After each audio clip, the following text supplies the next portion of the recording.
Marketing Square. Bienvenue sur Marketing Square, le rendez-vous du gros marketing. Le gros, c'est un marketing qui sort des clous, qui se réinvente, qui se renouvelle. C'est aussi un mindset qui repose sur l'envie de se dépasser, de se détacher de ses opinions une bonne fois pour toutes et d'apprendre en continu. Si tu te reconnais dans cette description, que tu sois débutant ou expert, abonne-toi. Ce podcast va devenir ton meilleur allié. Une découverte qui a révolutionné ma facturation, c'est la plateforme Time. Conçue spécialement pour les entrepreneurs, Time permet de gérer facturation, acompte et avoir au même endroit, au même moment. Alors, ne perdez plus une seconde, car Time vous a préparé une offre spéciale réservée aux auditeurs du podcast. Bénéficiez de 6 mois offerts sur leur compte pro Time Business avec le code promo Marketing Square. Rendez-vous dans le lien en description de l'épisode pour en profiter. Et en attendant, je vous souhaite une bonne écoute. Bonjour à tous et bienvenue dans ce nouvel épisode de Marketing Square. Aujourd'hui, j'ai le plaisir de recevoir Mathilde Boucher, la fondatrice de Bonne Dose. Mathilde, elle va nous dérouler la stratégie pour fixer son prix, la méthode du juste prix. Mathilde, bienvenue sur Marketing Square. Merci beaucoup Caroline, moi je suis trop contente d'être là aujourd'hui. En gros, moi ce qui se passe c'est que j'ai bossé 10 ans dans 2 entreprises textiles françaises qui sont Étame Lingerie et Lacoste. Et là j'ai été chef de produit et acheteuse, déterminer le prix de vente en fonction de ton prix d'achat, en fonction de ton produit et surtout ton client. Et en plus de ça, aujourd'hui je suis entrepreneur. Comme tu disais, j'ai créé ma société il y a 1 an, ça s'appelle Bonne Dose. C'est des compléments alimentaires pour aider les femmes à mieux s'hydrater. Vaste sujet, mais comme vous pouvez voir, il n'y a rien à voir avec le textile. On va voir ensemble une méthode de prix. Ça peut s'appliquer à n'importe quel domaine, n'importe quel produit ou service. Ce que je voudrais vraiment partager avec vous aussi aujourd'hui, c'est de bien comprendre que le prix, c'est ce qui va être vraiment le nerf de la guerre pour l'entreprise et c'est ce qui va déterminer la survie de ton entreprise, rien que ça. Pourquoi je dis ça ? Parce que le prix multiplié par le volume, ça va donner ton chiffre d'affaires prévisionnel. Le volume, c'est la variable que tu maîtrises, mais alors pas du tout. En fait, tu sais pas combien de quantité finalement tu vas vendre de ton produit. Et donc, ce qui est hyper important de comprendre, et j'espère que ce podcast peut aider aussi pour ça, c'est de se dire que la stratégie de prix et le prix, c'est vraiment toi qui es maître, c'est toi qui vas le fixer et c'est ce qui va déterminer la survie de ton entreprise. Et justement, ce prix, on a souvent tendance un peu à se dire c'est un peu la bête noire en fait dans la boîte, alors que c'est tellement important de maîtriser son prix et sa politique de prix, parce que ça s'inscrit justement dans ta stratégie marketing. C'est la fameuse 4P du marketing mixte. Donc on va rappeler ensemble le principe, c'est product, donc ton produit, donc ça va être ta proposition de valeur, les caractéristiques de ton produit. La stratégie prix, donc on va en voir une partie aujourd'hui, on va revoir les basics, ça fait toujours du bien. Ensuite, on va avoir promotion, c'est finalement toutes les actions que tu vas mettre en place pour promouvoir ton produit. Donc c'est la communication, si je verbalise. Et le dernier, en fait, c'est place, donc c'est la distribution. C'est où est-ce que tu vends ton produit ? Est-ce que c'est dans les magasins ? Est-ce que c'est dans le site internet, marketplace, etc. Donc tout ça, en fait, va construire finalement ta stratégie marketing. Et il faut savoir que ton prix, de toute façon, il ne faut jamais paniquer. Quand on commence, le prix, il va jamais inscrit dans le marbre. Il va être amené à évoluer, tout simplement parce qu'il y a des facteurs internes à ton entreprise, ce qu'on appelle le cycle de vie de ton produit, et aussi les facteurs externes, à savoir l'environnement dans lequel ton produit il évolue, un concurrent qui arrive, une nouvelle réglementation qui va faire justement que ton prix va peut-être évoluer. Ok, on a compris Mathilde, en gros, faut pas s'inquiéter. Le prix, au final, comme disait un entrepreneur que j'adore, Maxime Germain, et qui m'a beaucoup aidé au démarrage, ton prix, personne ne le regarde à part toi. Je tremblais à chaque fois que je devais changer les prix de mon SaaS Richmaker et j'étais là, oh là là, mais comment je vais expliquer aux clients que ça a pris ou perdu 5 € depuis hier, et au final, on s'en fiche. Faites vos tests, les itérations, c'est la clé. Et aujourd'hui, Mathilde, elle va s'adresser un peu plus avec sa méthode à ceux qui mettent sur le marché des produits, mais vous inquiétez pas, à chaque fois je vous donnerai une petite perspective sur toute la partie service et comme on vous a dit, c'est toujours les mêmes recettes qui reviennent. Aujourd'hui, Mathilde, c'est quoi les 4 stratégies que tu vois le plus utilisées? Quelles sont celles qui sont malines et quelles sont celles qui sont pas forcément malines, voire carrément à éviter? La première stratégie qu'il faut vraiment éviter, c'est la stratégie qu'on appelle cost plus pricing. Donc celle-ci, il faut l'oublier parce qu'en fait, c'est un calcul finalement un peu bête et méchant, malheureusement. Ce que je veux dire par là, c'est que en fait, tu fixes ton prix de manière comptable, c'est-à-dire que tu prends l'ensemble de tes coûts et tu ajoutes ta marge et ça donne ton prix de vente. Mais alors pourquoi je dis ça du coup ? Parce que ça pourrait paraître un peu logique aussi de faire ça. Parce que tu pars pas de la valeur perçue par ton client et ce sera vraiment tout l'objet du podcast aujourd'hui. Donc c'est vraiment celle-ci qu'il faut éviter. Absolument. En fait, quand tu lances ton produit sur le marché, au début, tu vas te dire combien ça va me coûter, fois combien je me paye. Et toi, tu nous dis, en fait, si tu fais ça, tu passes à côté de la vraie richesse de ton produit, c'est-à-dire que potentiellement, comme quand on achète une marque de luxe, on achète un imaginaire, on achète un médicament par rapport à la hauteur de son besoin, de sa douleur. Du job to be done.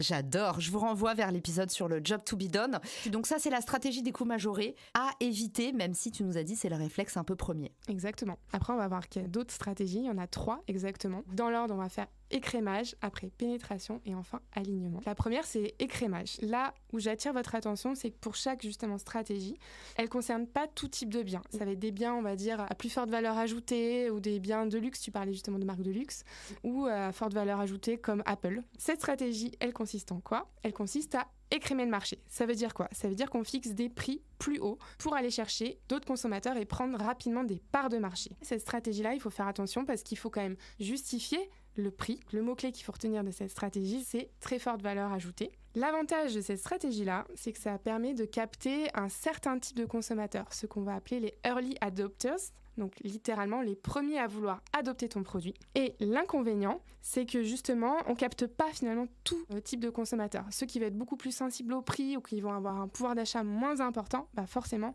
on les laisse un petit peu sur le côté. C'est beaucoup moins mainstream. Hyper clair, donc la stratégie d'écrémage, grosso modo, c'est un peu accepter de mettre un râteau à une grosse partie de ses clients. Troisième stratégie, la pénétration. La stratégie de pénétration, là aussi, attention, ça ne concerne pas tout type de biens. Donc ça va être plutôt des biens de première nécessité ou des biens à plus faible valeur ajoutée, comme par exemple une brosse à dents. Cette stratégie-là, elle consiste à mettre un prix plus bas par rapport à d'autres concurrents. Et du coup, t'espères finalement capter rapidement des parts de marché et rapidement des nouveaux consommateurs. Cette stratégie-là, on dit que c'est la stratégie dite de volume. Pourquoi je dis ça ? Parce que si tu te souviens bien en introduction, prix multiplié par volume, ça donne ton chiffre d'affaires. Donc si tu as un prix bas mais des volumes qui augmentent ou une demande qui augmente, forcément tu vas augmenter ton chiffre d'affaires. Attention quand même, parce que cette stratégie, ça engage clairement à une guerre des prix avec tes concurrents. Et j'attire votre attention sur le deuxième inconvénient qui est hyper important, c'est avoir quand même une grosse trésor pour pouvoir tenir sur la durée. Et il y a un contre-exemple que je voulais partager avec toi et avec les auditeurs aussi, Caroline. C'est une société de location de vélos en libre service. Eux, ce qui s'est passé, c'est qu'ils ont mis des prix plus bas pour justement aller chercher des consommateurs. Mais en fait, les frais liés à la maintenance des vélos et les frais de fourniture, ils ont dépassé le revenu généré par les nouveaux clients. Et donc en fait, ils n'ont pas atteint ce point de rupture où tes frais deviennent inférieurs à ton chiffre d'affaires généré. Et du coup, derrière, ils ont été obligés d'augmenter leur prix. Et donc, c'est là où aussi, attention, de bien choisir sa stratégie quand même malgré tout dès le départ, en fonction des biens qu'on vend. Et surtout, plus on a cette stratégie de pénétration, moi j'appelle la stratégie requin. En gros, on arrive très fort sur le marché, on casse les prix. Mais du coup, vous cassez aussi un peu le marché et vous attirez parfois pas forcément les bons clients. Je l'ai vu avec Richmaker. Plus j'ai fait au début des prix bas, plus j'ai attiré des gens qui étaient là pour le prix aussi. Et ça, c'est un vrai piège pour tous les entrepreneurs qui nous écoutent. Vous savez de quoi je parle. Et on arrive déjà à la 4e stratégie la plus courante. C'est la stratégie dite d'alignement. Elle concerne tous les biens. Tout le monde peut s'aligner sur le prix du concurrent. Mais là, j'attire aussi votre attention sur le fait que si tu choisis cette stratégie-là, il faut quand même avoir un petit plus, une valeur ajoutée qui te démarque finalement du concurrent et qui va faire qu'il va venir te choisir toi plutôt que le voisin. Je citais justement l'exemple d'une amie, Marina Larry, qui a le Cocon, un coworking à Bordeaux. Et du coup, en fait, je lui disais, mais toi, en fait, tu t'es aligné finalement sur les stratégies de prix de tes concurrents, mais par contre, tu as une expérience client à part, tu offres un service qui vraiment se démarque des autres et tu aides finalement les entrepreneurs à s'interconnecter. Et donc ça, c'est trop chouette. Bravo Marine. On adore. Et stratégie d'alignement, tu nous as dit, si vous êtes un nouvel entrant, c'est bien de s'aligner, mais bon, il faut quand même avoir un truc à faire valoir. Et on est déjà du coup à la fin des 4 stratégies les plus courantes. Maintenant, dis-nous, Mathilde, quelle est ta méthode à toi qui a justement exploré en tant qu'acheteuse et en tant qu'entrepreneur pas mal de stratégies? C'est quoi la méthode du juste prix? Comment tu l'utilises? Elle s'adresse à qui? Et c'est quoi les étapes? Alors j'aurais adoré avoir ma propre méthode. Malheureusement, j'en ai pas. Mais je vais vous partager celle d'Eric Dolanski. Alors Eric Dolanski, lui, il est chercheur et professeur dans une université canadienne. Il s'est vraiment intéressé à ce qui va motiver le consommateur en fait. La perception du prix, tout l'aspect psychologique aussi. Et lui, ce qu'il dit, c'est que le juste prix, c'est celui que le consommateur ciblé acceptera de payer pour un produit ou un service donné. En gros, il va y avoir deux notions très importantes. En fait, tu as le prix plancher et le prix plafond. Le prix plancher, ça c'est vraiment du point de vue entreprise. Donc c'est ton prix minimum de vente. De combien tu as besoin pour être rentable, pour sauver les murs. Exactement. Et ton prix plafond, en fait là tu changes de prisme. Tu te mets du côté du consommateur. Et en fait, ton consommateur, qu'est-ce qui va le motiver finalement à acheter ton bien ou par exemple Bonne Dose au hasard? En fait, c'est que les bénéfices qu'il va en tirer, ils sont supérieurs psychologiquement en fait au prix qu'il va payer. Justement, prenons le cas de Bonne Dose. Raconte-nous, c'est quoi les différentes étapes, mais hyper pratico-pratiques que tu as suivies? Ouais, carrément. Lui, en fait, ce qui est bien, c'est qu'il a donné 6 points qui m'ont, moi, aidé en tout cas à construire mon prix. Le premier point, c'est toujours le point un peu basico-basique, mais c'est de se dire qu'on recense tous les coûts. Donc, j'ai recensé tous mes coûts de production, mes coûts de distribution, communication, marketing. Ça, c'est la base. Après, j'ai étudié ma cible. J'ai commencé à faire en effet des questionnaires quali auprès de 15 clientes. Il faut vraiment étudier sa cible et du coup, quel est le prix qu'elle serait prête à mettre par rapport à ton produit. Après, donc, le point 3, c'est tu étudies ton marché, étude de la concurrence, gros benchmark, la réglementation, les points particuliers. Et là, j'attire aussi votre attention parce que moi, c'était pas mon cas sur Bonne Dose, mais parfois, tu peux très bien te lancer sur un produit hyper innovant qui est pas forcément existant sur ton marché ou que tu as vu, par exemple, j'en sais rien, aux US ou ailleurs. Ce qui est intéressant, c'est de voir les marques les plus proches aussi, c'est peut-être de comprendre quels sont les freins potentiels. Est-ce qu'il y a un vrai besoin, en fait, un job to be done? Est-ce qu'il y aurait quelque chose qui fait que aujourd'hui, il n'y a pas vraiment besoin sur ce marché ou au contraire, en fait, peut-être que tu es avant-gardiste et tant mieux. Tu ramènes une nouvelle solution sur une problématique. Le 4e point, moi, c'est mon chouchou, c'est la proposition de valeur et de mettre justement un prix en face. Je vais citer un exemple sur Bonne Dose. Je fabrique en France. Il y a très peu de labos en France qui font de la poudre de minéraux et de vitamines. Et mes concurrents aujourd'hui ne le font pas. Donc ça, j'estime que forcément, ça a un coût en face. C'est une valeur ajoutée que j'ai sur mon produit. Moi qui me rassure aussi en tant que consommatrice. Mais en plus de ça, qui se valorise. Prenez vos avantages concurrentiels et essayez de mettre un prix en face. Et pour vous situer aussi en fonction de la stratégie de prix que vous aurez choisie, de ne pas non plus être trop décorrélé de ce qui se passe du marché. Le point 5, hyper important aussi, de pouvoir quand même dégager du bénéfice, parce que c'est ça qui va faire aussi que l'entreprise va survivre et croître. Et le dernier point, c'est être flexible et curieux. Parce que si on se souvient bien en introduction, le prix, il va évoluer en fonction de son cycle de vie du produit, en fonction de ce qui se passe sur le marché, de l'environnement dans lequel il évolue. Il faut être flexible, curieux, mais ça, je crois que c'est une des qualités principales d'un entrepreneur. Mathilde, merci de nous avoir partagé tout ça. C'est très riche. Est-ce que tu peux nous récapituler les 6 points de la méthode? Oui. Le premier point, c'est recenser ses coûts. Deuxième point, on étudie sa cible via une étude de marché. Troisième point, on étudie le marché, donc vraiment les concurrents. Quatrième point, sa proposition de valeur. Vraiment, qu'est-ce qui me différencie des autres et mettre un prix en face. 5e point, on a quand même en tête qu'on vient faire du bénéfice. C'est quand même le but d'une entreprise aussi pour pouvoir croître. Et 6e point, être curieux et flexible.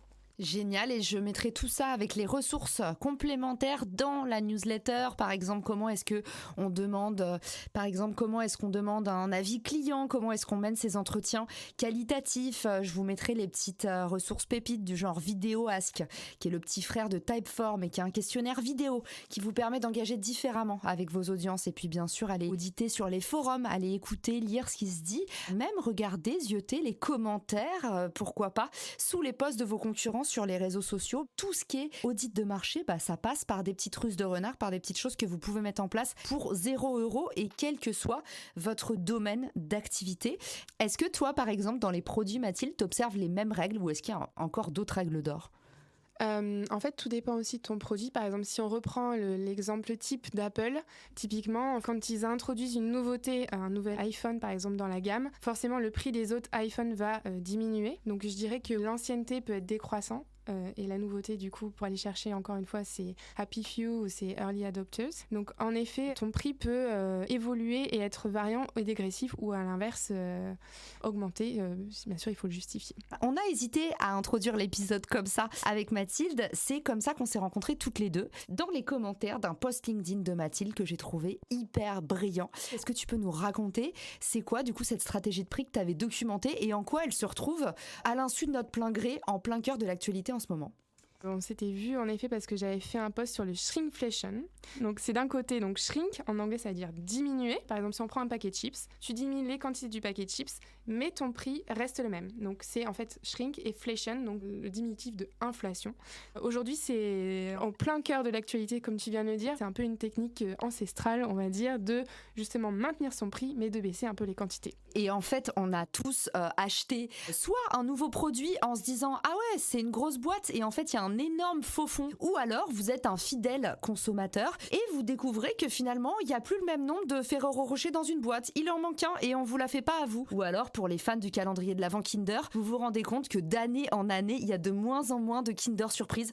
Cette stratégie-là, parfois, elle donne aux consommateurs l'impression d'être floués. Donc, potentiellement, le consommateur s'en va à moins qu'on ne s'en rende pas compte, et je pense que les industriels comptent beaucoup là-dessus aujourd'hui. C'est pour ça qu'ils vont ramener plus de transparence. Oui, complètement. Et c'est aussi pour ça que le gouvernement est en train de prendre ce sujet-là aussi, pour que les marques affichent plus en fait quand il y a des changements comme ça sur leur packaging qui diminue quand même les quantités. Génial, merci d'avoir été avec nous Mathilde et merci pour tout ce que tu nous as partagé. Dis-nous où est-ce qu'on peut te retrouver, où est-ce qu'on peut aussi t'envoyer de la force. Vous pouvez me donner la force en me contactant sur LinkedIn et bientôt aussi vous pourrez vous inscrire sur mon site internet pour justement suivre le lancement de Bonne Dose.